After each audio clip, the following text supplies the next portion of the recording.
Bueno, en este caso vamos a resolver entonces un, problema de la guía, el primer problema de la guía, ¿sí? Nosotros vamos a usar la numeración, por lo menos yo lo hago así, en la guía es la que se pasó por Classroom o por el campus virtual.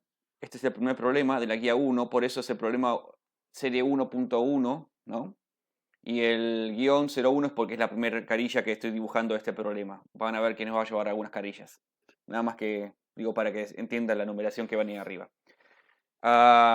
El problema nos pide, nos comenta que hay una varilla cargada. Esta varilla no es no conductora, porque si la varilla fuera conductora las cargas no podrían estar equirepartidas. Habría otra situación que se presenta. Esta varilla es no conductora, las cargas están fijas en cada una en su lugar. La densidad de carga a lo largo de la varilla es constante, es decir, la distribución de carga es constante en toda la varilla.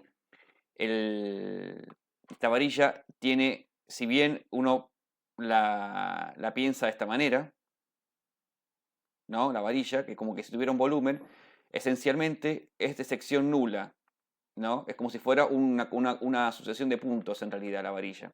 Tiene volumen nulo, ¿está bien?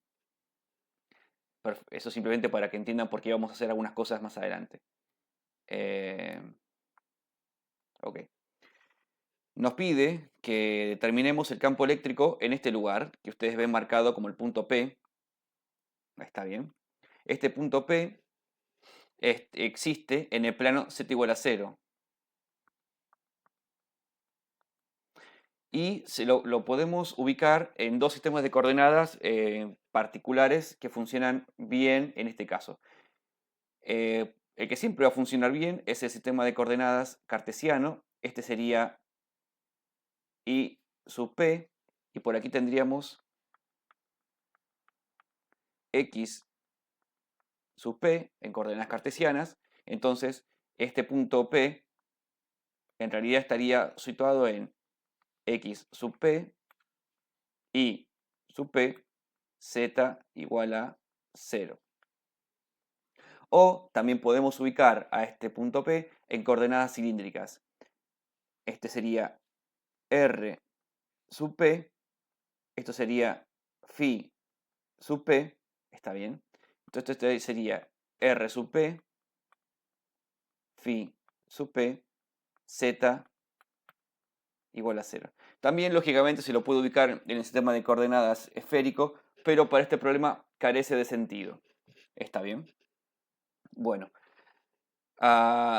lo que siempre conviene hacer antes de analizar, antes de meterse de lleno con la matemática, más cuando de repente tienen menos experiencia en el tema, es lo siguiente.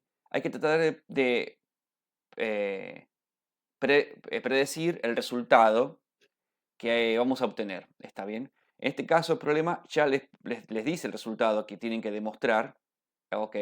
Entonces sabemos a dónde queremos llegar, pero de todas formas vamos a hacerlo como si no lo supiéramos, a ver qué pasa. Eh, Piensen lo siguiente, voy a hacer de vuelta yo el dibujo.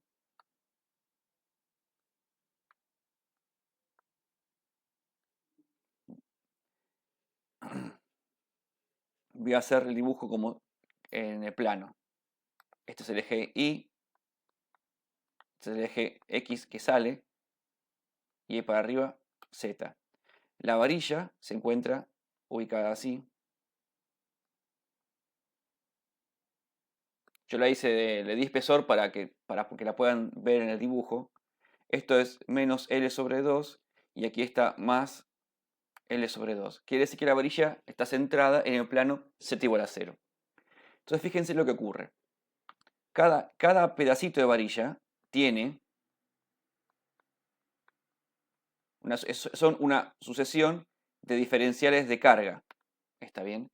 Cada diferencial de carga irradia, digamos, menos que irradie, pero tiene asociada líneas de campo eléctrico omnidireccionales. ¿Está bien? Quiere decir, por ejemplo, que esta que está aquí tiene asociadas estas líneas de campo eléctrico. Este que está por aquí también, ¿está bien? Es como que cada diferencial de carga tiene un comportamiento independiente y hace la suya. Perfecto. Entonces, a ver, yo esto ya ahora no lo voy a poder borrar como yo quisiera. Bueno, voy a borrar esto todo y lo hago de vuelta. No pasa nada.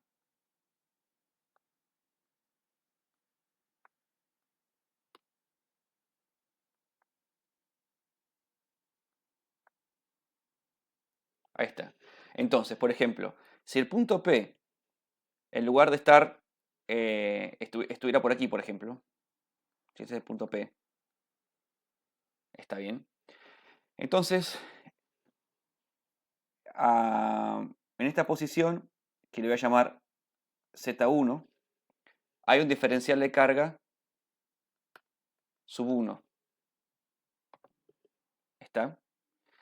Este diferencial de carga, entre todas las líneas de campo que existen asociadas, estas líneas de campo que existen asociadas, hay una en particular, esta, que conecta con el punto P. Es decir, que sobre el punto P, el diferencial de carga 1 genera un diferencial de campo eléctrico sub 1. ¿Está bien? Luego tenemos, por ejemplo aquí, en la posición menos Z1, es decir, que es simétrica respecto del plano Z igual a 0, está bien en cuanto a la otra, que también tiene una línea de campo eléctrico que pasa por el punto P y genera en el punto P un diferencial de campo eléctrico sub 2. Permíteme bautizar a esto diferencial de carga sub 2, así todo tiene coherencia. ¿Está bien?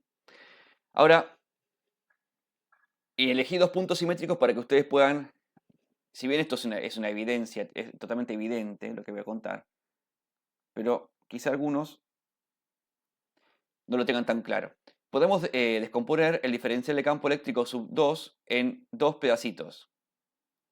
Un diferencial de campo eléctrico sub 2 en la dirección Z y un diferencial de campo eléctrico sub 2 en la dirección, en este caso, I o R, para hacerlo más genérico. ¿Está bien? Así que voy a elegir R. Luego también podemos descomponer el diferencial de campo eléctrico 1 en un pedacito. Vale, yo quería usar el rojo y no lo eligió bien. El rojo. Un diferencial de campo eléctrico sub 1 en la dirección Z y habrá un pedacito de diferencial de campo eléctrico sub 1 en la dirección R. ¿Está bien?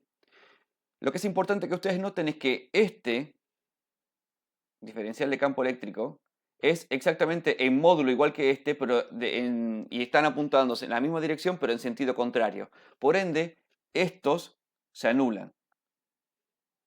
¿Está bien? Ocurriendo que únicamente el campo eléctrico en el punto P va a ser un módulo que tendremos que descubrir cómo se escribe, pero lo que sabemos es que va a ser el reversor. Porque si elegimos, por ejemplo, otros dos pedacitos de carga, diferencial de carga, este y este, que también son simétricos, y hacemos el mismo trabajo en el punto P, vamos a volver a descubrir que la componente vertical, es decir, la que es según Z, se anula. Y sobrevive únicamente la componente en la dirección R. ¿Ok? Por esa razón, se pueden imaginar, es que este problema pide calcular el campo eléctrico en el punto P, que es a la mitad de la varilla, de modo que haya componente únicamente R reversor en ese punto de campo eléctrico. ¿Está bien? Que sea más fácil de calcular. Porque piensen lo siguiente, vamos a plantear otra situación. Eso es en el punto P. Vamos a borrar todo acá.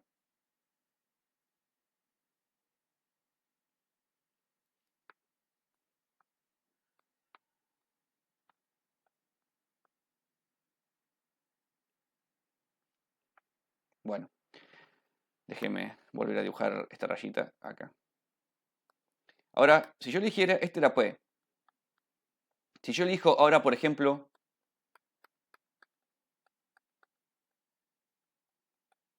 un P sub 2 acá, ¿está bien? Fíjense lo que pasa.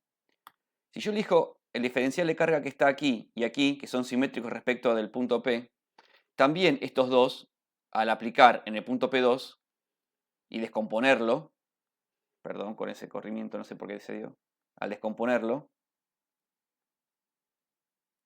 también se anula las partes verticales esta y esta, y sobrevive únicamente la componente según R reversor.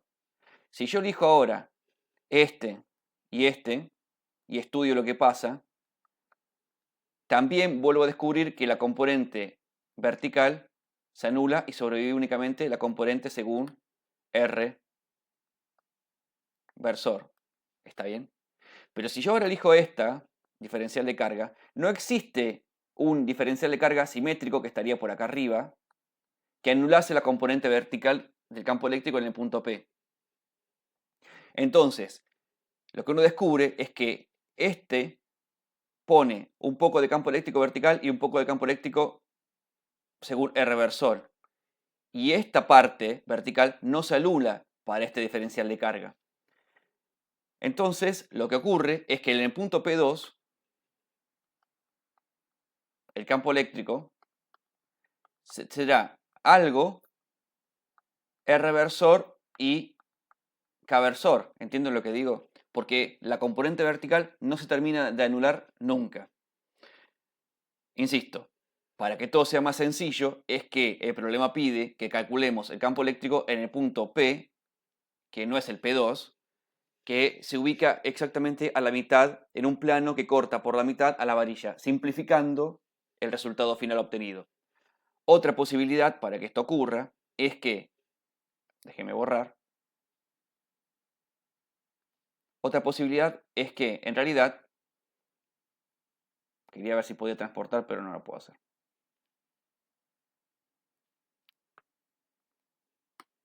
Ahora,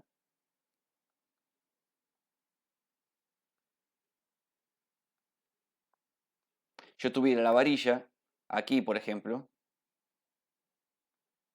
es un ejemplo esto nomás, que va desde más L sobre 2 a 3 medios de L, está bien, o sea, sigue teniendo un largo total L, la varilla, en los dos casos. Y si ahora yo calculo el campo eléctrico en el punto P, que sigue estando en el plano z igual a 0, se presenta el problema que recién comentábamos, que ahora, en esta situación, el campo eléctrico en el punto P va a tener componente R reversor y K versor.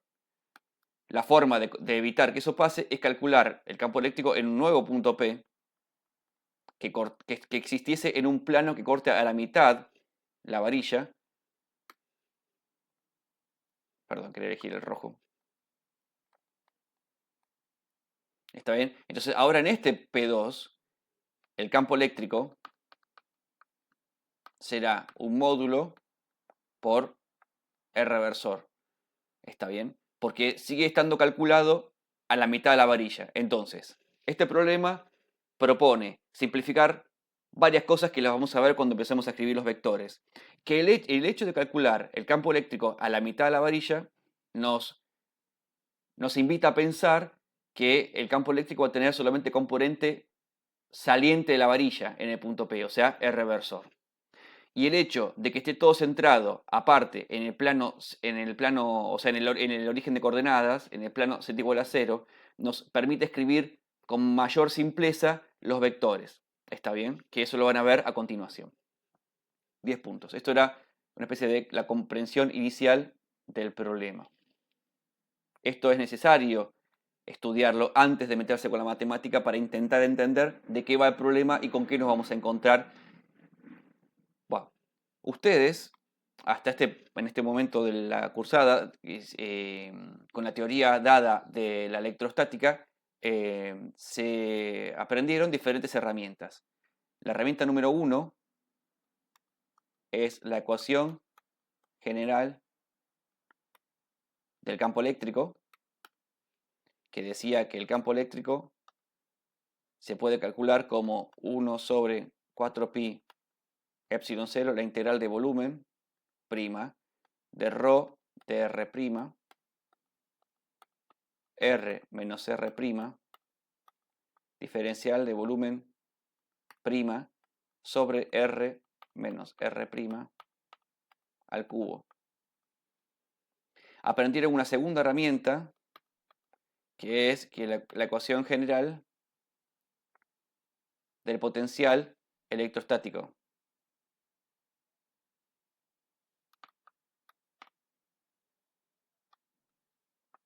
que decía algo parecido a la anterior, pero que el potencial respecto al infinito en algún punto se puede calcular como 1 sobre 4pi epsilon 0 si estamos en el vacío, integral de volumen prima, rho de r prima, diferencial de volumen prima sobre el módulo de la resta entre estos dos vectores. Aprendieron también otra herramienta, perdón que todo se transfiguró ahí, que es la ecuación de Gauss, que es que la integral de superficie cerrada del campo eléctrico, producto escalar diferencial de superficie vectorial, igual a 1 sobre epsilon, integral de volumen de rho, diferencial de volumen. Y una cuarta herramienta, que fue de lo último que se aprendió, que fue Poisson o Laplace, que es que el laplaciano del potencial B es igual a menos rho sobre epsilon, está bien, y esto siempre hay que dejarlo claro, rho de cargas libres, ¿sí? Bueno, estas son esencialmente las 4 herramientas de las cuales ustedes se fueron provistos durante la electrostática. ¿Qué hay que decir? Porque una cosa fue la teoría y ahora es la práctica. ¿Qué hay que decir respecto de esto? Para poder usar estas dos primeras ecuaciones, en realidad también la 1, la 2 y la 3, es necesario conocer una distribución de carga.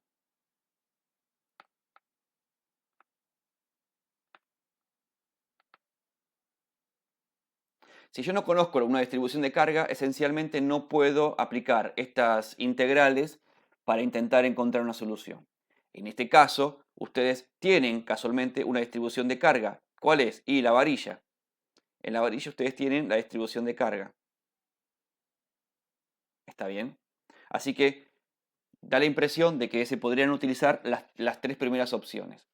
Si nos concentramos entonces en la cuarta opción, que es la Poisson o Laplace, lo que ocurre es que yo lo que esta solución me obliga a tener es el conocimiento de condiciones de contorno. Necesito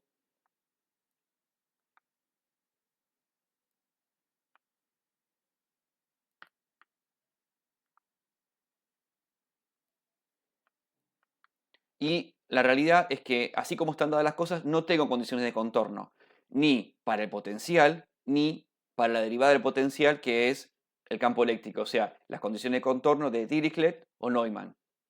De modo que aparentemente esta opción no es viable en particular para este ejercicio. Pero las 3 primeras, a primer orden, sí se pueden usar. Algunas se pueden usar de manera alevosa y otra, como por ejemplo, después comentaré, el caso de la ecuación de Gauss o la ley de Gauss, nos demanda ciertas consideraciones sobre el problema que en particular dado en los términos que es dado, no las tiene. Ok, ahora sí es momento de arrancar con la matemática. Dijimos que teníamos 3 caminos. Primero de ellos era la ecuación general del campo eléctrico. ¿Está bien? Entonces, la expresión de esta ecuación es la siguiente. 1 sobre 4pi epsilon 0, integral de volumen, prima. Déjenme ir haciendo esta cuestión rho de r prima.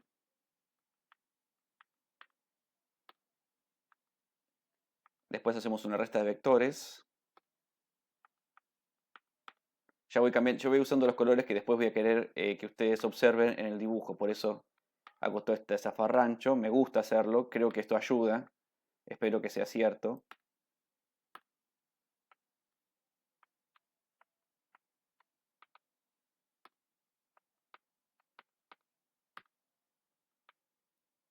Ok, ahí está.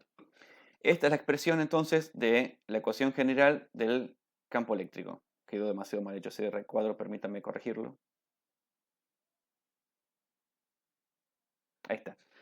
Bien, esto es lo que ya ustedes dedujeron conmigo durante las clases teóricas. Estupendo. Ahora el dibujo, ahora lo voy a hacer yo a mano. Va a quedar naturalmente mucho peor de lo que se veía en el...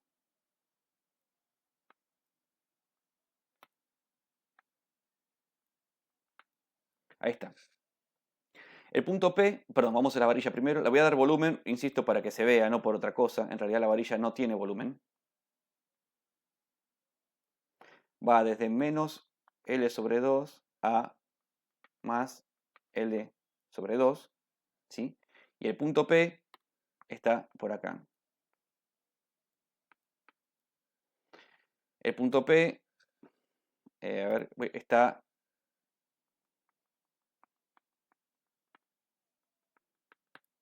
en X sub P e Y sub P o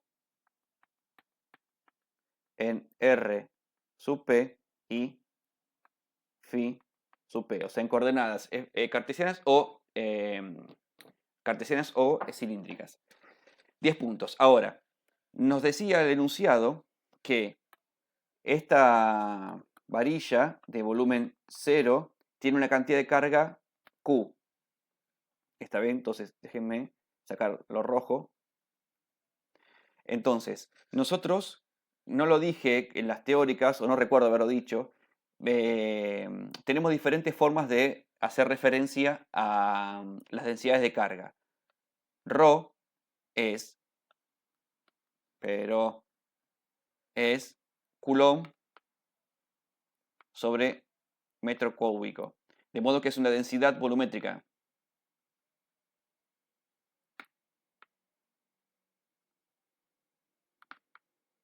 De carga.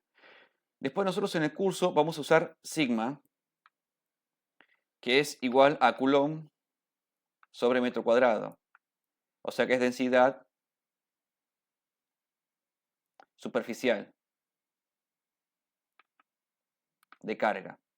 Y vamos a usar lambda, que será Coulomb sobre metro, que es densidad lineal de carga. ¿Ok?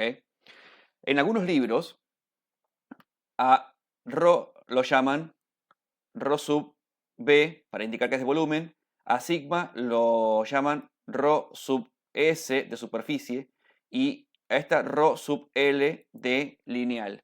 Es una forma, en el Cheng, por ejemplo, si no me acuerdo mal, lo usan así. Nosotros vamos a usar, porque es mi costumbre, es esta forma de mencionar a las densidades de carga, ¿está bien? En cualquier caso va a quedar comprensible. Si ustedes usan algún libro, tienen que tener, son estudiantes universitarios, la habilidad para adaptarse a cualquier caso. ¿Sí? Te lo voy a borrar esto de acá, porque no me sirve de nada tenerlo presente. Ahí está. Entonces, veamos, recordemos un poco qué es lo que decía la ecuación general del campo eléctrico. Tenemos el vector R, vamos a usar el R sin primar, que es el naranja. ¿Sí? Este vector R era el vector que apuntaba al lugar donde me interesa calcular el campo. Entonces, fíjense, ¿dónde me interesa calcular el campo? En el punto P. Entonces, el vector R tiene que ser este. Ese tiene que ser el vector R. Ahora, ¿cómo puedo escribir R? R lo puedo escribir de dos formas, fíjense. Como X sub P y versor más Y sub P J versor, que serían cartesianas, o como simplemente R sub P, R versor de las cilíndricas, ¿entienden? Naturalmente, esta expresión es más compacta y es la que vamos a usar. Está bien, eventualmente si hace falta la cambiaremos. Van a ver que no va a hacer falta cambiarla, así que quédense tranquilos. Después, el vector R primado era el vector que apuntaba a las fuentes de campo, es decir, a las cargas.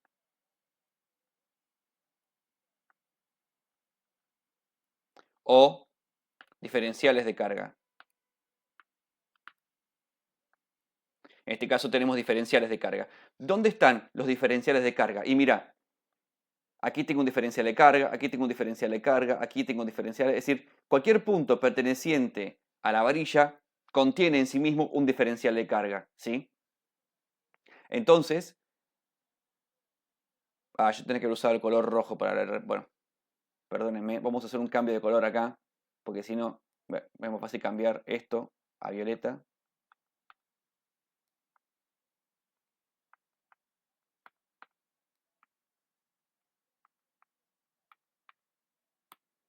Que volver a escribir todo. Y el diferencial de volumen lo vamos a escribir en color. ¿Qué color me queda por ahí? El verde. No, el verde ya lo tengo usado. Rojo, perdón, claro, rojo tiene que ser.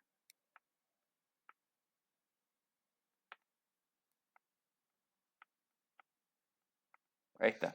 Perdón por el inconveniente. Ahí está, ¿ok? Bueno, entonces, el vector R' tiene que ser capaz de recorrer toda la varilla. Toda la varilla tiene que poder recorrer el vector R'. ¿Cómo se puede escribir un vector que recorre esta varilla que está ubicada únicamente en el eje Z? Y bueno, ese vector será Z', K-versor. ¿Está bien? De esa forma, entonces tenemos escrito el vector R', que recorre o que va apuntando o que va buscando a todas las fuentes de campo eléctrico que son los diferenciales de carga. ¿Está? Perfecto. Ahora viene otra discusión que la vamos a dar en este momento, así que voy a borrar esto un poco.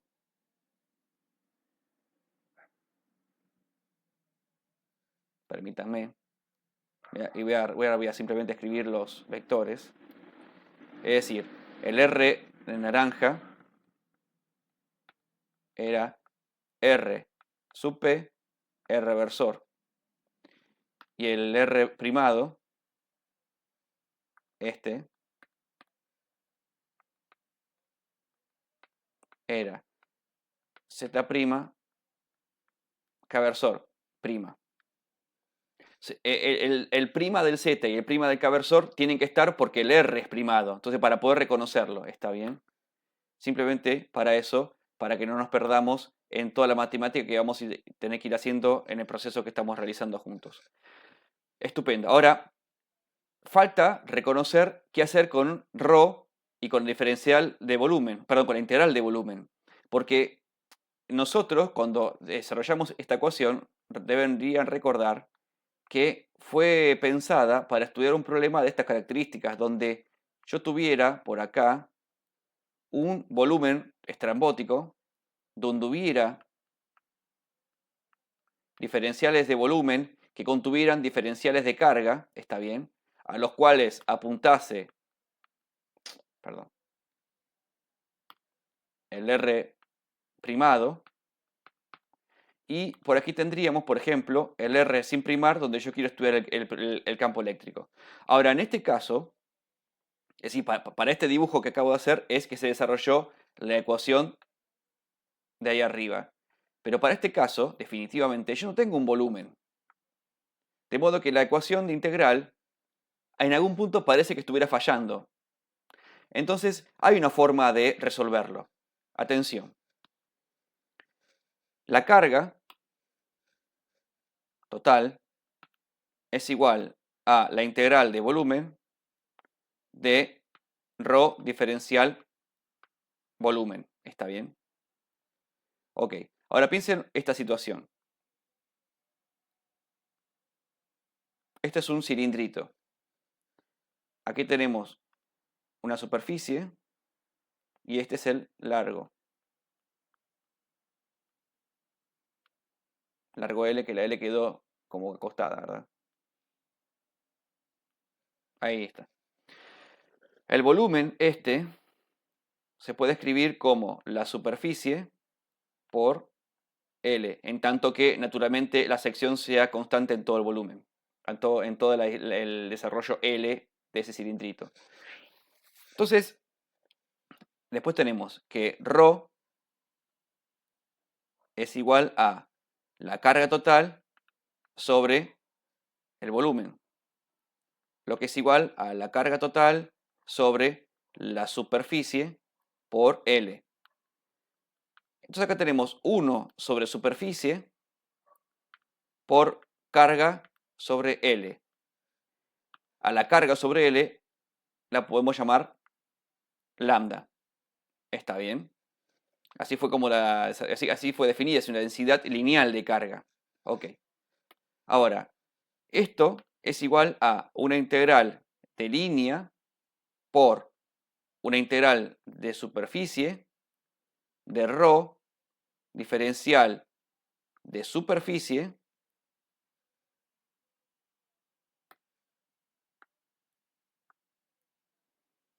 diferencial de línea. Si yo lo que hago es integrar a ρ en la superficie, está bien, no en el volumen, lo que obtengo casualmente es lambda. Porque esta integral, esa integral, la que está encerrada entre los dos límites rojos, da exactamente, si ρ es constante en toda la superficie, en realidad ρ es constante en todo el volumen, por ende también en toda la superficie. Entonces, esa integral me da exactamente ρ por superficie, que si miramos lo que está escrito por ahí abajo, si miramos esto,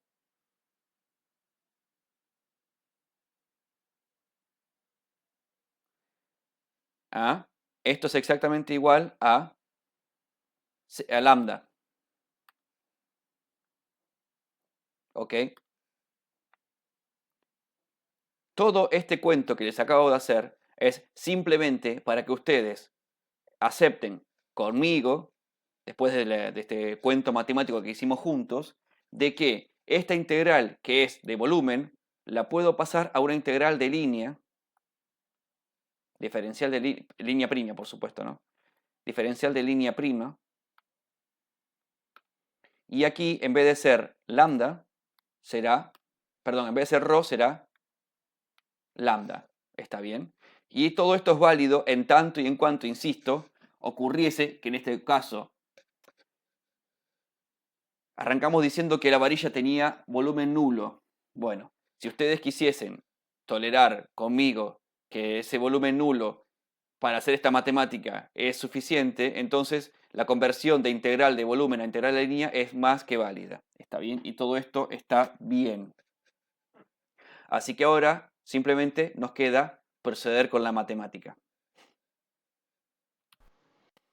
Bueno, a ver, borré un poquito la pantalla y ahora tenemos que armar el contenido de esta integral. Entonces, atención, por ahí tenemos r menos r'. Entonces, fíjense, será r sub p, r versor, menos z', k versor. ¿Está bien? Y en este caso, si bien el versor k es primado y el versor r no es primado, para ser prolijos, este tiene que ser el r versor sub p, porque es propio del punto P. Porque recordemos que en coordenadas cilíndricas cada punto tiene su versor específico, ¿está bien? No como en coordenadas cartesianas donde los versores son los mismos en cualquier punto del volumen. Entonces, para ser más prolijo, me parece que eso aporta. Aquí no hay conflictos porque tenemos la suerte de que, atención, el versor K, que sería este que va para arriba, es en cualquier caso ortogonal a cualquier posible versor R sub P. ¿Está bien? Estos son los versores R sub P.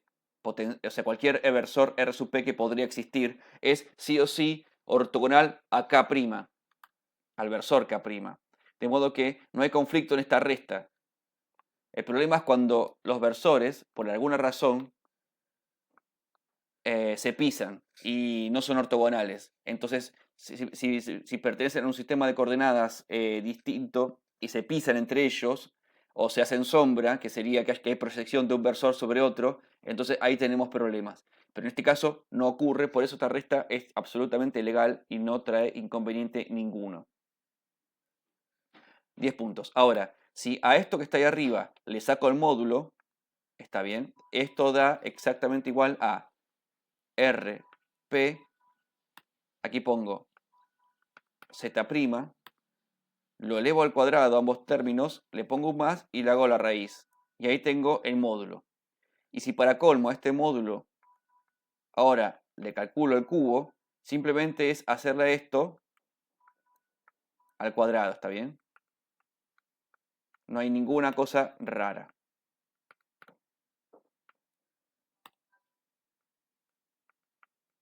¿Sí? Así que con esto ahora vamos a trabajar dentro de la integral. ¿Sí? Vamos a hacer exactamente eso. Voy a borrar acá esto que acabo de escribir. Y vamos a escribir entonces que el campo eléctrico es igual a 1 sobre 4pi epsilon 0 integral, ahora desde menos L sobre 2 a más L sobre 2. Bueno, hubo algo que yo hice mal, que ahora lo voy a resolver. Lambda, como una función de R', es decir, esto que está por acá, definitivamente es una constante porque es el mismo valor, la densidad lineal de carga es constante en toda la línea. Así que esto es lambda 0, o perdón, lambda, es el que corresponda. Recordemos que lambda es igual a Q total sobre el largo L de la línea. Ahí tenemos, y aquí viene entonces RP por R sub P versor menos Z', K versor prima. Abajo va entonces la raíz cuadrada de la suma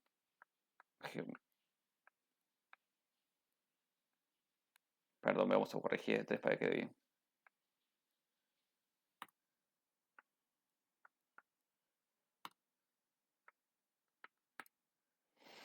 Y ahora, lo único que no comenté antes, que en realidad termina siendo una obviedad, por la misma razón que acá cambié y ya puse los límites de integración, es decir, definitivamente este diferencial de línea, que es un diferencial del eje Z, naturalmente se tiene que escribir como diferencial, perdón, no sé por qué esto me pasa todo el tiempo, diferencial de Z', ¿está bien?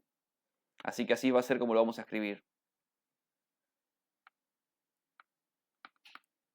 Y esta es entonces la integral que tenemos que resolver.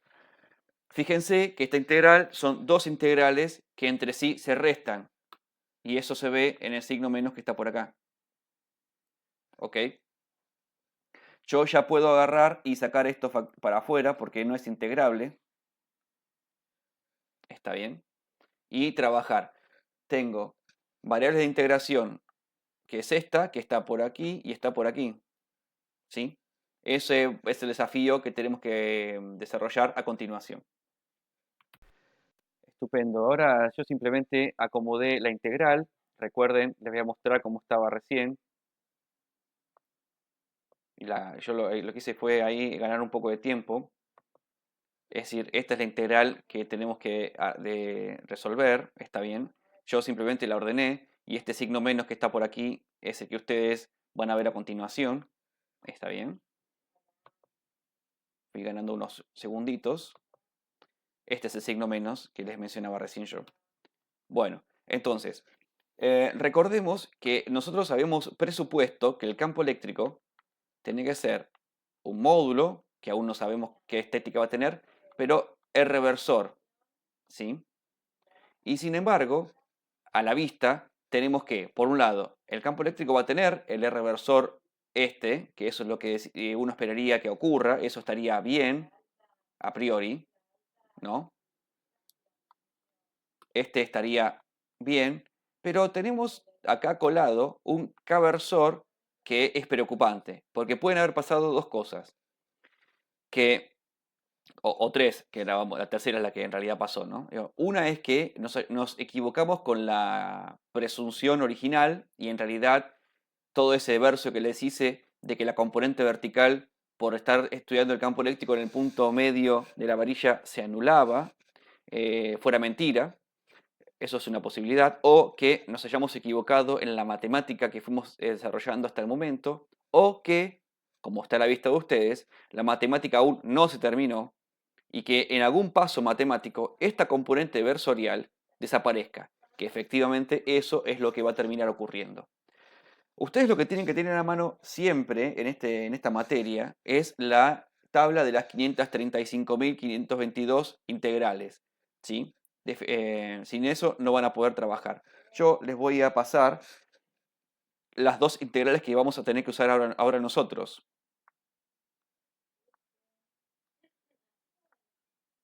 Porque tenemos que resolver esta, donde tenemos únicamente a la variable de integración abajo, y tenemos que resolver esta otra, donde la variable está arriba y también está abajo. ¿Está bien? Así que son dos integrales distintas. En el caso de la que está a la izquierda, si ustedes van a la tabla, dice esto.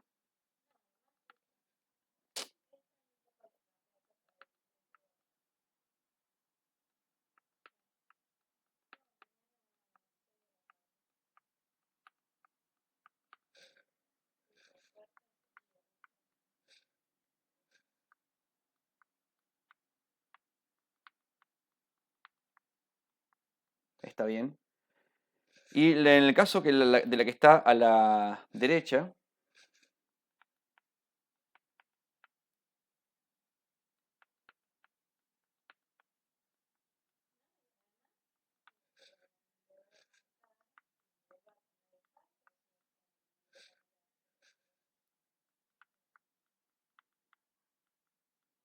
¿está bien? Así que esas son las dos integrales por tabla que tenemos que aplicar. Cuando las aplicamos correctamente, esos pasos intermedios yo no los voy a detallar, obtenemos lo siguiente.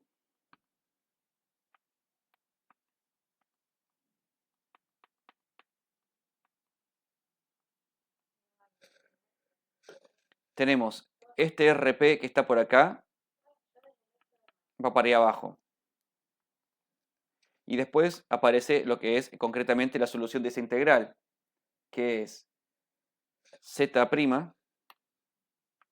Esto de cambiar de calor me vuelve loco, pero estoy convencido de que tiene que ayudarlos, así que por eso lo hago.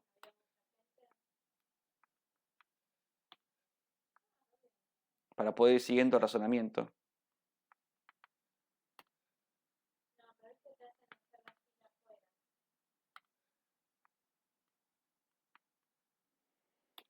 Este signo menos va acá abajo. Y a continuación va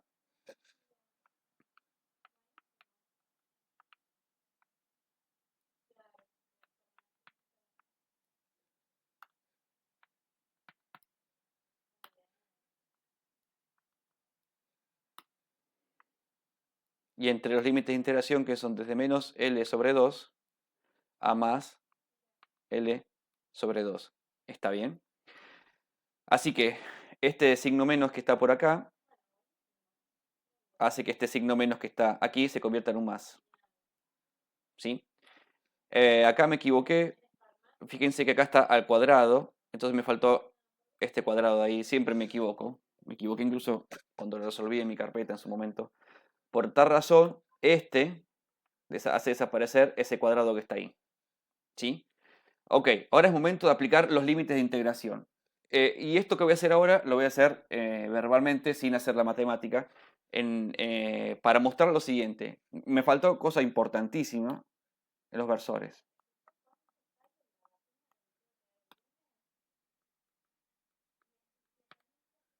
Ahí está. Si no, si no, no era un vector, ¿verdad? Bien.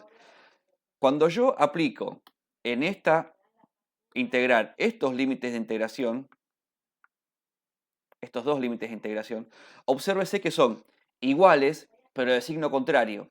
Cuando yo cualquiera de ellos los elevo al cuadrado, inevitablemente dan lo mismo, porque menos 1 al cuadrado o más 1 al cuadrado da lo mismo, igual que menos 33,2 al cuadrado o 33,2 al cuadrado. Por ende, esa es la razón por la cual todo este término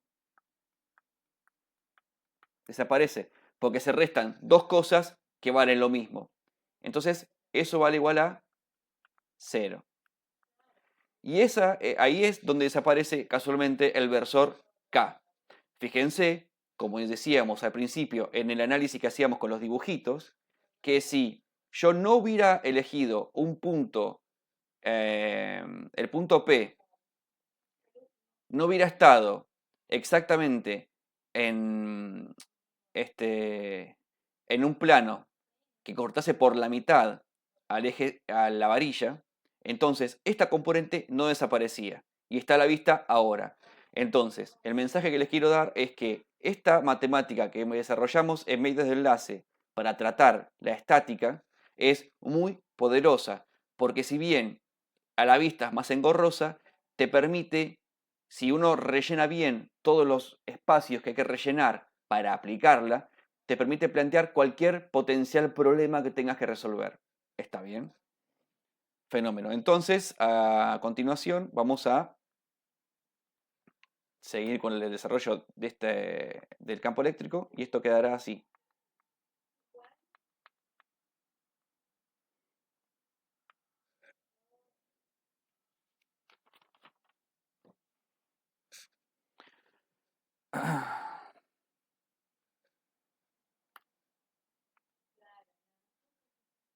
Perdón. Soy remañoso, lo sé, perdóname, pero...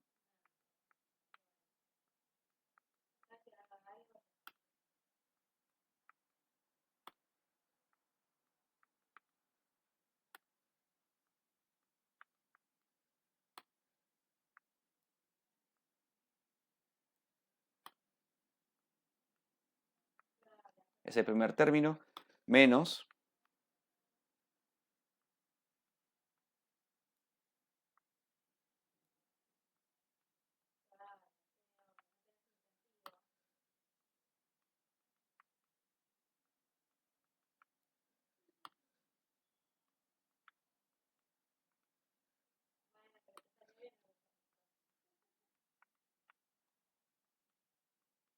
menos L sobre 2.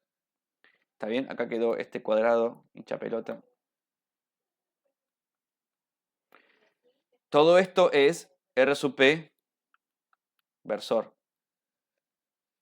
¿Sí? Ahí está. Entonces, esencialmente, los dos denominadores son exactamente iguales, porque L sobre 2 al cuadrado o menos L sobre 2 al cuadrado son iguales, así que van a salir factor común. Y después tengo L sobre 2 menos L sobre 2, lo cual da L sobre 2. ¿Ok? Así que a continuación, la ecuación final que responde al campo eléctrico. Aquí está entonces el campo eléctrico ya transcripto, ¿sí? Em, Ustedes, si se fijan en la expresión que estaba dada por enunciado, que es esta que está por acá, la expresión está dada en términos de, atención, Q. ¿Ven? Ahí está Q. No está la densidad lineal de carga. ¿Está bien? Y aquí adentro está 4R cuadrado. Entonces, lo que hicimos no está en absoluto mal. Ahora van a ver cómo podemos llevar la expresión que teníamos a ese formato. Es decir, recordemos que lambda es igual a Q sobre L. Entonces, si yo hago eso,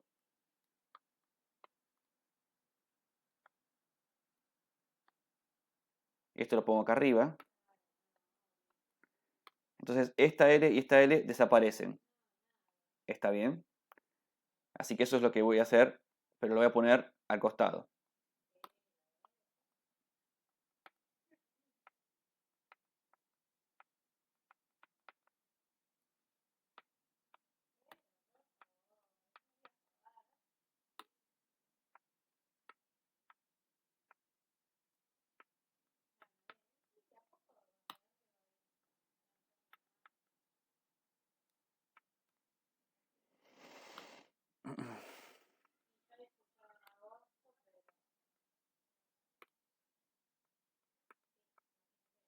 Y otra cosa que se puede hacer para que luzca como la expresión dada por el enunciado es lo siguiente: sacar este 2 que está por acá dividiendo. Por ende, al RP quedaría multiplicado por 4 y ese 2 termina haciendo que este 4 se convierta en un 2. Pero a mí eso, la verdad, no me gusta hacerlo, así que no lo voy a hacer. Pero simplemente quería dejar a la vista a ustedes que la expresión obtenida, con todo el proceso matemático que nos llevó un rato bastante largo, porque lo hicimos muy despacio, es la que da el enunciado. ¿Sí? Ahora, en lo personal, este problema me parece muy interesante que lo tratemos desde todos los enfoques que se pueda tratar, de modo que ustedes vayan adquiriendo el dominio de todas las técnicas. Entonces, lo que podemos intentar hacer ahora es aplicar la solución por potencial, que era la 2, por la ecuación general de potencial electrostático.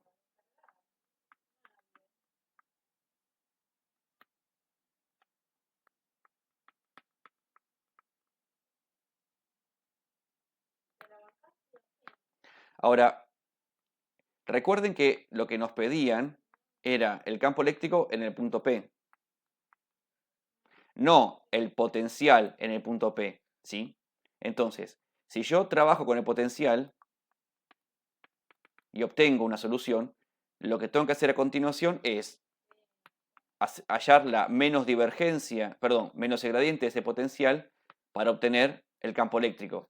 Quiere decir que si este problema lo encaro por potencial, no solo tengo que hacer la integral correspondiente al potencial, sino que a continuación tengo que hacer una divergencia, ¿sí? Y eso podría o no, dependiendo del caso, traer alguna complicación o al contrario, alguna simplificación. Así que lo vamos a realizar como corresponde, paso a paso. Voy a borrar esto, porque así no cambio de carilla ahora. Entonces, la expresión del potencial, medida respecto al infinito, era 1 sobre 4pi epsilon 0, si estoy en el vacío integral de volumen, prima, rho de r prima, diferencial de volumen prima, sobre el módulo de r menos r prima. ¿Quién es r'? ¿Quién es r? ¿Cómo transformo la integral de volumen e integral de línea? ¿Y cómo transformo a ρ en lambda? Toda esa discusión ya fue dada. Así que directamente, si me permiten, voy a escribir todo como ya lo conozco.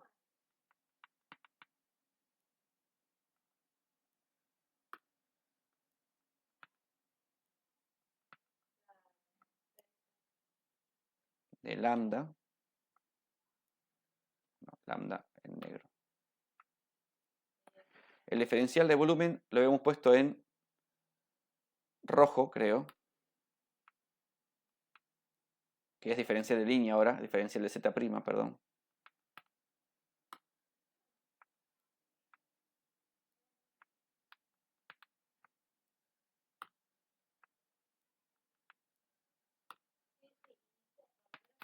Ahí está. Esto es lo que tenemos que resolver. Definitivamente es una integral distinta a las anteriores, ¿sí? Las anteriores eran El numerador, perdón, el denominador era igual a este, pero para colmo elevado al cubo, ¿sí? En este caso no. De modo que hay que ir de vuelta a la tabla y buscar otra integral por tabla, que en este caso es la siguiente.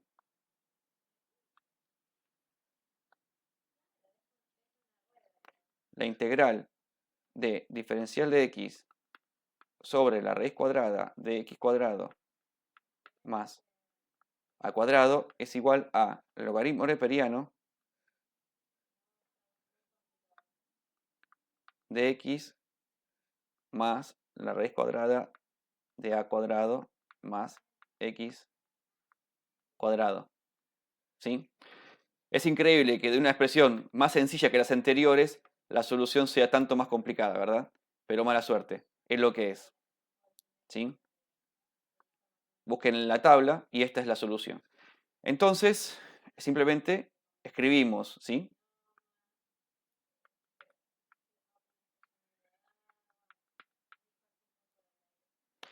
Lambda ya lo saco para afuera.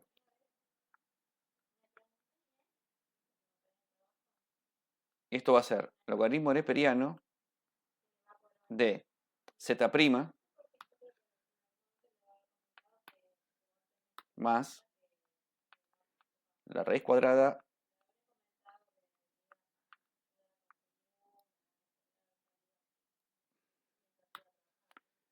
rp z' desde menos L sobre 2 a más L sobre 2, ¿ok? Y eso es lo que tenemos que hacer. Ahora, permítanme hacerles una observación importantísima para esta expresión, porque, a ver si lo pudiera yo hacer acá. Voy a agarrar otra carilla y voy a armarlo más prolijo porque me interesa hacer una pequeña discusión con ustedes. Ahí ordené un poquito entonces lo que teníamos del slide anterior. Vamos a trabajar con esto y después voy a hacer el comentario y van a ver que lo voy a modificar bastante, o al menos un poco. Aplicando los límites de integración, esto es un poco engorroso de escribir, así que me va a llevar un ratito, perdónenme, no hay solución para esto.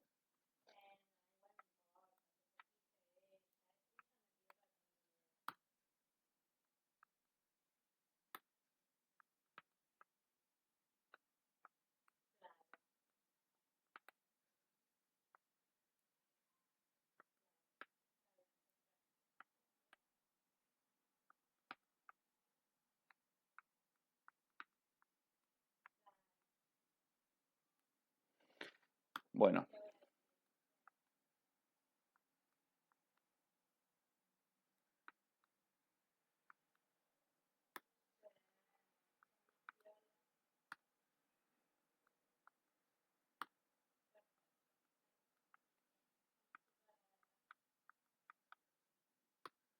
arriba va, en la derecha va más L sobre 2, acá va L sobre 2 también, acá es menos L sobre 2 y aquí es menos L sobre 2. ¿Está bien? Ahí apliqué los límites de integración. Lo interesante, una de las propiedades de los logaritmos, es que si hay una resta de logaritmos, se puede también calcular como logaritmo del cociente entre los dos argumentos, ¿verdad? Entonces fíjense, esta expresión se puede llevar a esto otro que está por acá.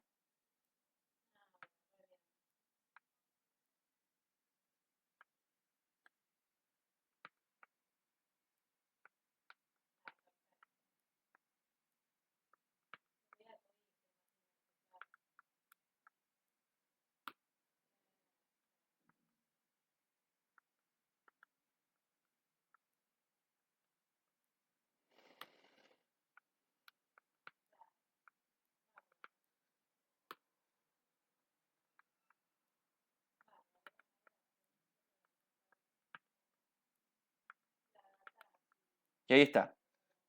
¿Ok? 10 puntos. Ahí se terminó todo el cuento. Y eso está bien hecho. Sin embargo, si pensemos un instante lo que le ocurre a esta expresión a 1 sobre la raíz cuadrada de r sub p al cuadrado más z' al cuadrado. Esta expresión es respecto del eje z, es par, porque si yo aquí pongo, en el lugar de z pongo más L sobre 2 o pongo menos L sobre 2, esta función entrega el mismo resultado, ¿sí? Es par exclusivamente respecto del eje z, o sea, simétrica respecto de z igual a 0, ¿sí? Entonces, eso a mí me permite simplificar bastante toda la expresión que acabamos de desarrollar, ¿sí? Entonces, yo podría trabajar, en vez de integrar desde menos L sobre 2 hasta más L sobre 2, podría hacerlo desde 0, lo voy a poner con otro color para que quede claro el cambio, a ver, con color, bueno, verde, desde 0, y acá tengo que poner un 2 para duplicar el resultado obtenido solamente integrando la mitad de la función. Acá pongo 2, acá pongo 0, por ende, aquí va a aparecer un 0 y acá va a aparecer un 0. Y acá va a aparecer un 2. Acá va a aparecer un 2. Acá va a aparecer un 0. Y aquí va a aparecer un 0. Fíjense cuánto de más sencilla quedó la expresión en este caso. Entonces, si me permiten hacer un pequeño truquito, voy a correr esto para allá. Así puedo escribir. Entonces, el potencial respecto a infinito termina siendo... No sé por qué se puso todo negro ahora, bueno, no lo voy a cambiar de vuelta porque...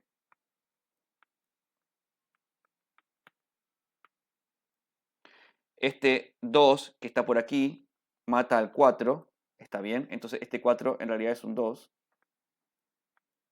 ¿Ok? Logaritmo neperiano de L sobre 2 más la raíz cuadrada de R sub P al cuadrado más L sobre 2 al cuadrado. Y todo esto dividido, atención, miren ahora este denominador. Esencialmente queda la raíz cuadrada de RP al cuadrado. Esto no es igual a RP. Esto es igual al módulo de R sub P. ¿Sí?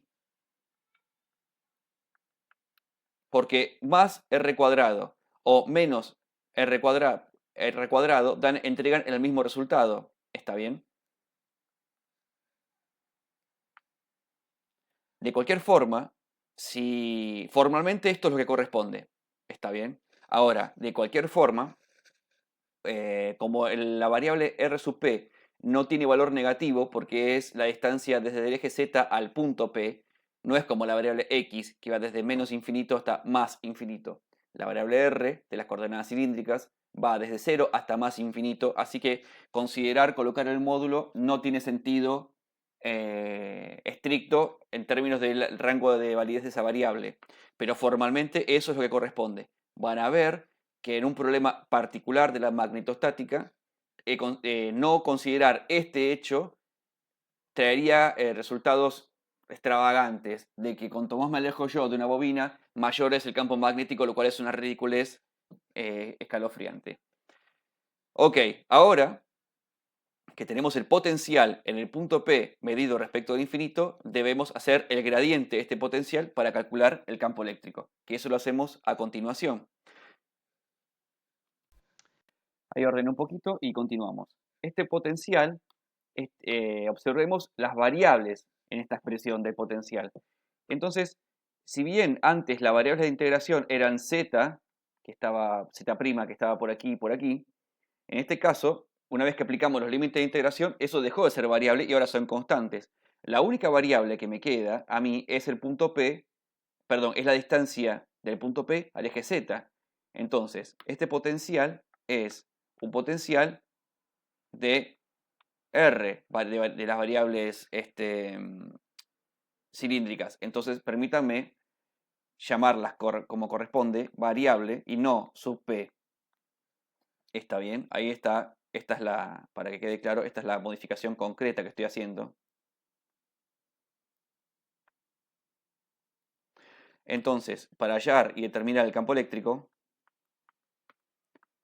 tengo que hacer el menos gradiente de potencial, que es función únicamente de R. Ahora, este gradiente no lo puedo hacer en cartesianas, porque estoy en función de R. Entonces lo tengo que hacer en coordenadas cilíndricas. ¿Sí? Ese gradiente lo voy a escribir todo. Es igual a, yo me lo recontra macheteo, nunca me lo acuerdo, derivada parcial respecto de R, del potencial como una función de R, R versor, más la derivada parcial respecto de phi, de potencial, función de R, acá es dividido 1 sobre R. Y acá es phi versor, más la derivada parcial respecto de z, del potencial como una función de R, K versor. ¿Está bien? Este es el gradiente en coordenadas cilíndricas. Entonces, perdón, pues estoy buscando esto. La función b es variable únicamente de r, ¿ok? Si yo derivo respecto de r, posiblemente esto sea exitoso y exista esa derivada, porque la función depende de r. Ahora, cuando yo derivo el potencial respecto de phi, esto tiene que dar un cero rotundo, porque definitivamente el potencial no es variable de phi. Lo mismo pasa, no es dependiente de phi, perdón. Lo mismo pasa cuando yo derivo el potencial respecto de z. Como el potencial no depende de z, solamente depende de r, esa derivada tiene que hacerse nula. ¿Está bien? Entonces, observen este pequeño y gran detalle. Por el camino de calcular el campo eléctrico a través del potencial, obsérvese que en ningún momento nos ocurre que tenemos duda de que los versores que van surgiendo pudieran ser incorrectos con la presunción original que hicimos al comienzo del ejercicio. Es decir, recuerden que habíamos presupuesto que el campo eléctrico era algo, iba a quedar el reversor. Y miren que el único versor que sobrevive al hacer el gradiente es el reversor. O sea que por el camino del potencial tenemos menor chance de error respecto de los versores y de la expresión del campo eléctrico. Y esto es muy importante para aquel alumno que tenga dudas sobre su dominio, está bien, de estos temas. El camino del potencial, aunque implica un paso más, suele tener menor chance de error al hacer la matemática. Bueno, derivar esta función de potencial respecto de R es un verdadero desafío, porque tenemos a un R que divide, un R que ataca este cuadrado, que para colmo hay una raíz, que entre los dos R's hay un cociente y que para colmo son el argumento de un logaritmo. Es decir, los pasos que hay que hacer para hacer todo esto son muchísimos. Yo no los voy a hacer en este video. Ustedes la parte matemática y más la derivada la tienen que dominar de otras materias que ya cursaron, así que yo simplemente voy a poner resultado de este proceso, que es el siguiente. Entonces,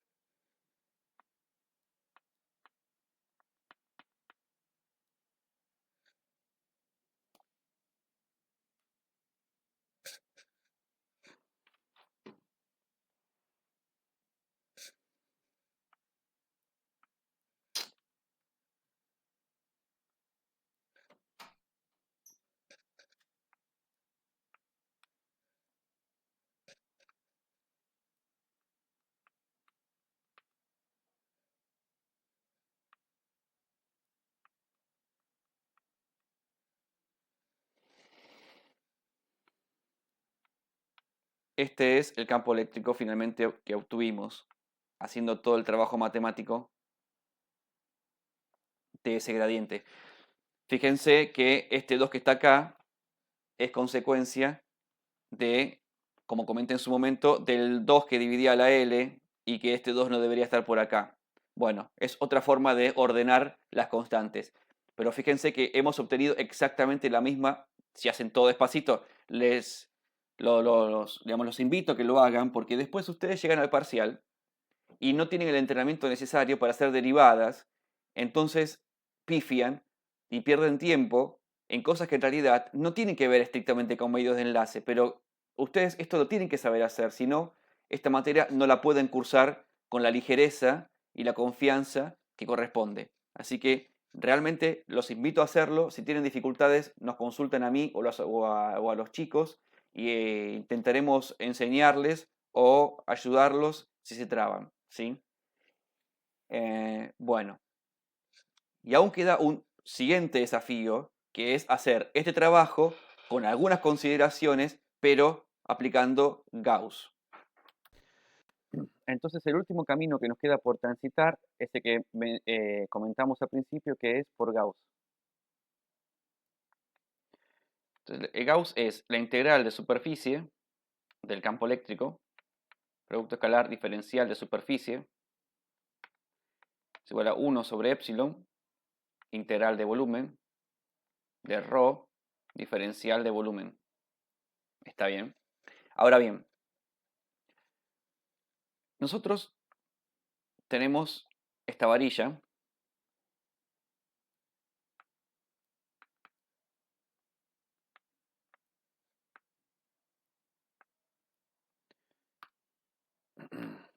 que es así,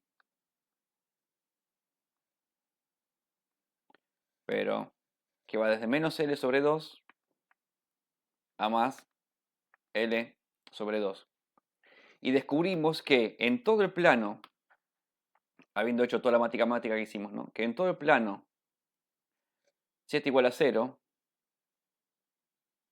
el campo eléctrico es igual a un módulo, bueno, R reversor. ¿Está bien? Y ahí, genial.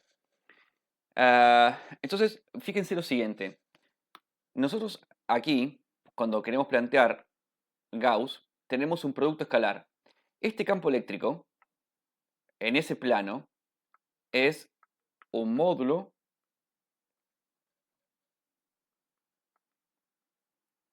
R reversor. Entonces, la superficie, esta superficie,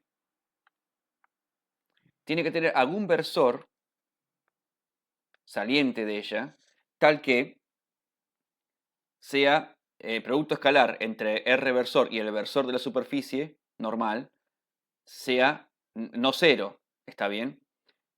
Entonces, definitivamente, la superficie que cumple con esa condición es una superficie de características cilíndricas. Es decir, esta superficie, la superficie cilíndrica, esta superficie, tendrá un versor del tipo R reversor. Y ahí funciona 10 puntos. ¿Está bien? Entonces, ahora, sin embargo, nosotros aprendimos que cuando nos interesa calcular, si queremos calcular el campo eléctrico en un plano, este es el plano que corta por la mitad al alambrito, donde se cumple que el campo eléctrico es algo R reversor. Pero si queremos calcular el campo eléctrico en este otro plano, que corta por aquí al alambrito, el campo eléctrico ahí será algo que dependerá, que será R reversor y K versor. Entonces cuando yo este plano violeta, lo quiero estudiar un poco más arriba, es decir, cuando yo quiera mover el campo eléctrico que estoy estudiando, está bien de esta manera, va a pasar que habrá cierto producto escalar entre el campo eléctrico y el diferencial de superficie que va a estar medio raro, porque no van a tener el mismo versor ambas partes de esa integral, del argumento de esa integral. Entonces, uno aprende que si bien la ecuación de Gauss o la ley de Gauss funciona siempre, porque es parte de la verdad dada por Dios, nosotros por astucia, si se quiere, no es que yo sea un tipo astuto en particular, digamos, pero por astucia, vamos a intentar aplicarla solo en casos donde podamos jugárnosla y decir que el campo eléctrico es tal que siempre es codireccional con alguna, con alguna superficie que compone esta superficie que aún no discutimos, pero que es cerrada. Atención que la superficie verde, dibujada hasta recién, no es cerrada, porque arriba está abierta y por debajo también. Esa discusión la voy a dar ahora casualmente, ¿está bien? Entonces, es importante, a la hora de aplicar Gauss, poder decir que este producto escalar, perdón, eso no lo hubiera querido que pase, que este producto escalar, que está acá, es de dos cosas que son permanentemente codireccionales. De modo que todo salga muy redondito, si no la matemática se embarulla tanto que no la podemos resolver por los caminos estándar, ¿está bien? Para que eso ocurra, para poder pedirle al problema que me proponga un campo eléctrico que para cualquier altura del alambrito, el campo eléctrico a una distancia r de él, ¿no? Medida respecto al eje z, sea siempre del tipo r-versor, es necesario que el alambrito sea infinitamente alto hacia arriba, que esto tienda al infinito y que esto tienda al menos infinito. De esa forma, siempre va a pasar esto, que para cualquier plano que yo elija para cortar al alambrito, el campo eléctrico va a tener el formato el que sea, pero lo importante es que va a ser r-versor. ¿Está bien? Y esta es la clave. Insisto, para que este problema se pueda pensar por Gauss, que van a ver que el camino por Gauss es definitivamente mucho más ágil, es fundamental exigirle al problema que tenga simetría. ¿Qué significa simetría? Entre otras cosas, justamente, que uno pueda pedirle que el campo eléctrico sea, para cualquier caso, bajo estudio, codireccional con el versor del diferencial de superficie. ¿Ok? Entonces, ahora sí, nos disponemos a resolver el problema por Gauss. Voy a borrar esto, voy a limpiar un poco la pantalla.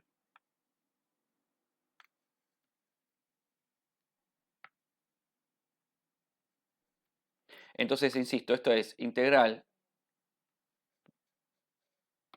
de superficie cerrada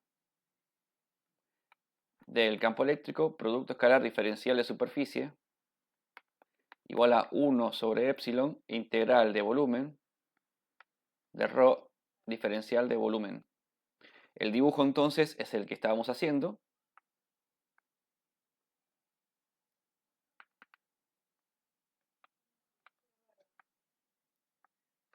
Como yo no puedo dibujar un alambrito infinito, lo que voy a hacer es decir que esto va desde menos L sobre 2, que tiende a menos infinito, hasta más L sobre 2, que tiende a más infinito. De esa manera, de alguna manera, digamos, salvo la situación, ¿sí? Ahora, un detalle.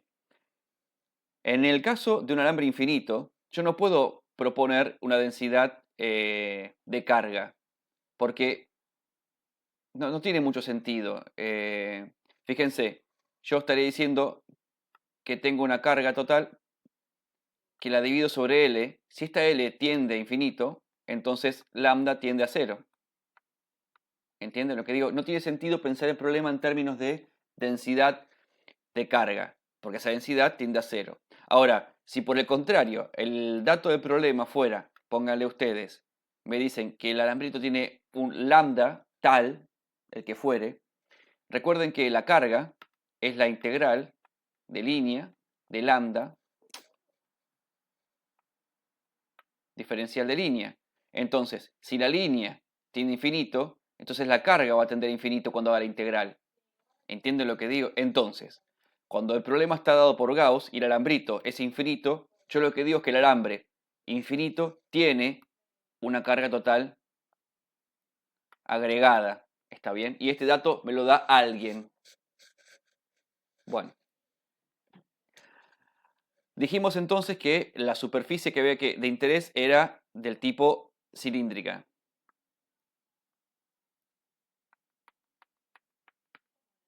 Esta la voy a llamar superficie 1. Esta superficie tiene un diferencial de superficie y un versor normal sub 1 que es igual a R versor. Este diferencial de superficie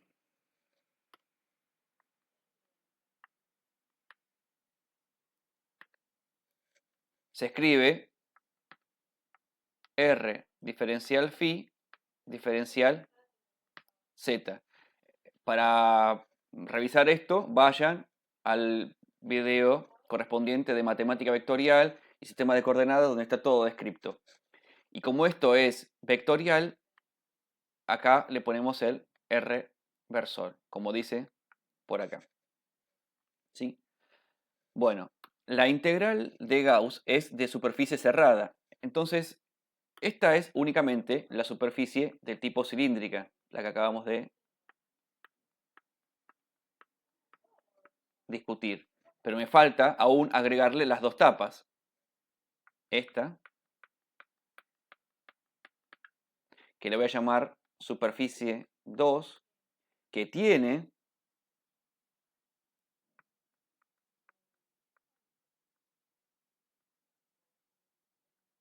su diferencial de superficie con su vector normal, que es igual a K versor. Y tenemos la otra etapa de toda esta historia, que es la que está abajo.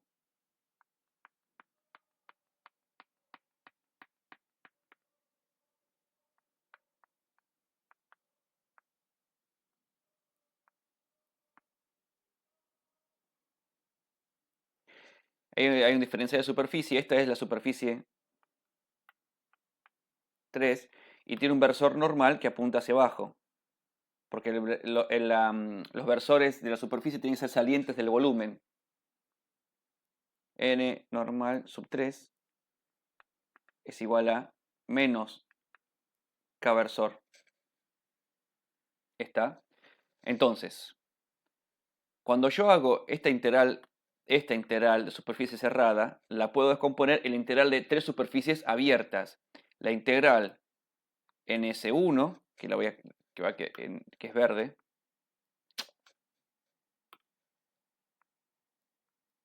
del campo eléctrico,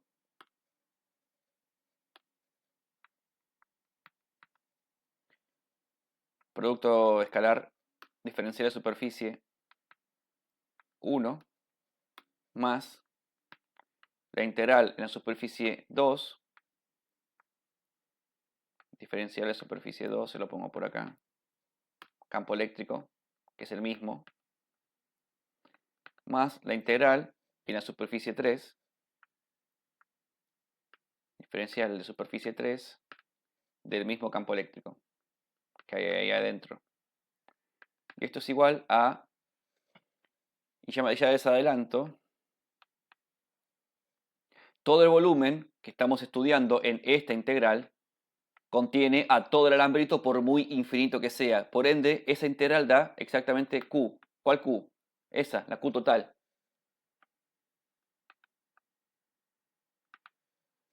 ¿Ok? Ahora bien, el campo eléctrico, como dijimos ya 1000 veces, tiene esta estética en este problema. Va a ser algún módulo R reversor. Entonces, atención, aquí tenemos R reversor, aquí tenemos R reversor y aquí tenemos R reversor. Este diferencial de superficie es R reversor también. Este diferencial de superficie es K versor. Y este diferencial de superficie es menos K versor.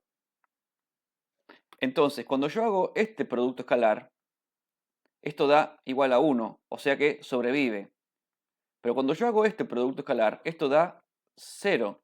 Por ende, esta parte de la integral desaparece. Y por la misma razón, desaparece esta parte de la integral. Muchos libros o algunos docentes ni siquiera consideran esas dos integrales y me parece que no está bien no considerarlas porque formalmente hay que considerarlas.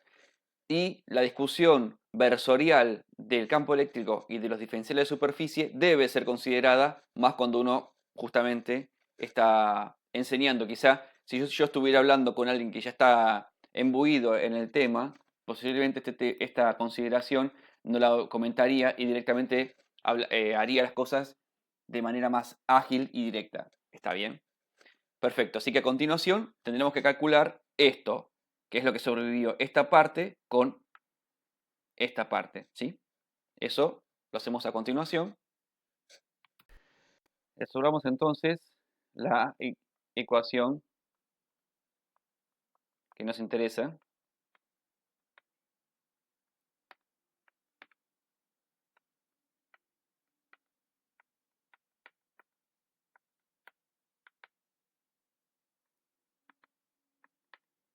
Esto será entonces, la superficie va de 0 a 2pi, integral desde menos L sobre 2 a más L sobre 2, esto está feo,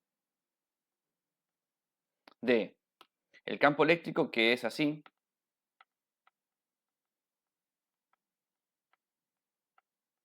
por un diferencial de superficie,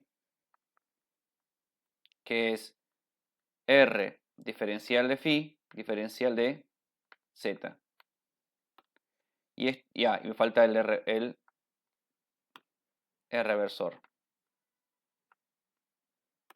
Y esto es igual a 1 sobre epsilon por la carga total del alambrito, por muy infinito que sea. Entonces, seguimos. Y esto será, saco el módulo del campo eléctrico, saco el R, que está por ahí girando, ¿sí? Y fíjense, cuando integro de 0 a 2pi la diferencial de phi, esto me da un 2pi. Y cuando integro desde menos L sobre 2 a más L sobre 2 diferencial de z, esto me da L, que va a tender a más infinito, ¿sí? Y esto es igual a 1 sobre epsilon por la carga total. Entonces, de aquí se despeja que el campo eléctrico, el módulo del campo eléctrico, es igual a 1 sobre 2pi epsilon, 1 sobre r, vamos a poner ya la carga acá arriba, la carga total sobre r, por 1 sobre L. Perfecto. Y este es entonces el módulo del campo eléctrico si lo resolvemos por Gauss, siendo que el alambrito es infinitamente largo hacia arriba y hacia abajo. Si, recordemos, el campo eléctrico era así, un módulo reversor, entonces, para escribir el campo eléctrico, simplemente esto le pongo el reversor por ahí y listo. Y ahí tenemos el campo eléctrico, ¿está bien? Entonces, a la vista, a priori, poco tiene esto que ver con lo que dedujimos en su momento por la ecuación general del campo eléctrico o la ecuación general del potencial. Vamos a machetearnos una solución de esas, a ver si la encuentro. Lo hago así como en vivo.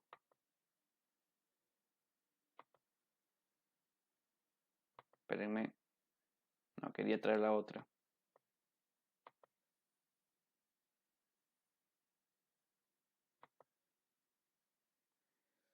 Estoy demorando mucho.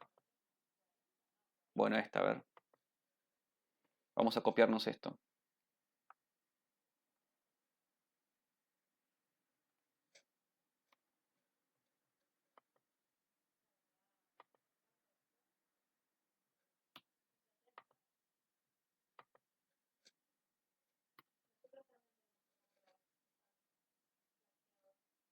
Perdón, eso no tiene que pasar.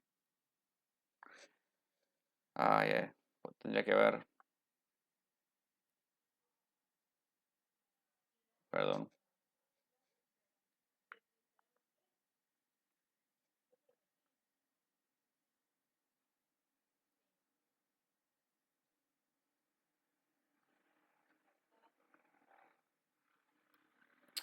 Qué pérdida de tiempo, Me disculpo. Podría haber cortado el video y hacer esto. Quise ser ágil, pero no me salió.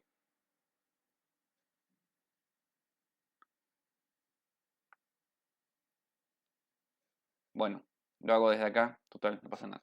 Bueno, no me gusta ese de acá. Un segundo más.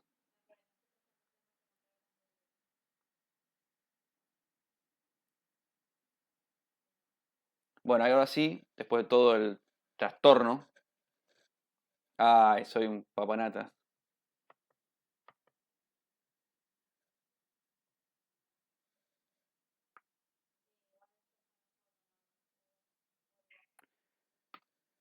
Bueno, a ver. Esta de abajo es la expresión que obtuvimos utilizando la ecuación general del campo eléctrico, ¿sí? Vamos a quedarnos en particular con la parte que está bien a la izquierda, esta que está acá, bien a la derecha, perdón. Entonces, si miramos esta expresión y miramos esta expresión, son distintas, ¿verdad? Entre ellas. Si bien está Q por acá, está Q por aquí, tenemos el pi epsilon por aquí abajo, el pi epsilon por ahí abajo, el R, en fin, como que hay, está a la vista, unas cuantas diferencias. Entonces, veamos por un segundo lo siguiente. Si ¿Qué tendría que pasarle al problema original donde el alambrito en realidad no era infinito para que se parezca a un problema donde el alambre es infinitamente largo? Esta discusión, si yo estuviera en el curso, en la facultad, la haría con ustedes y haríamos todo un intercambio de ideas que no se puede hacer en este momento. Entonces, les digo yo, lo que hay que hacer es, el alambre no se puede estirar porque físicamente es el que es. Pero lo que podemos hacer es estudiar el campo eléctrico muy cerca del alambre, tal que el alambre se parezca a un alambre que fuera infinitamente largo. ¿Estamos de acuerdo? Entonces, lo que yo pido es que R sea mucho menor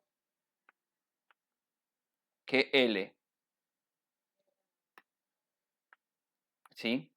Entonces, y también mucho menor que L sobre 2. Ni que hablar si esto lo elevo al cuadrado y esto lo elevo al cuadrado. Si esto ocurre, lo que estoy diciendo, lo que aquí abajo luce como luce, esto queda esencialmente así. Y esto es aproximadamente. Entonces, sigo un poquito más y escribo acá módulo. Entonces, este 2 mata a este 4 que se convierte en un 2, ¿sí?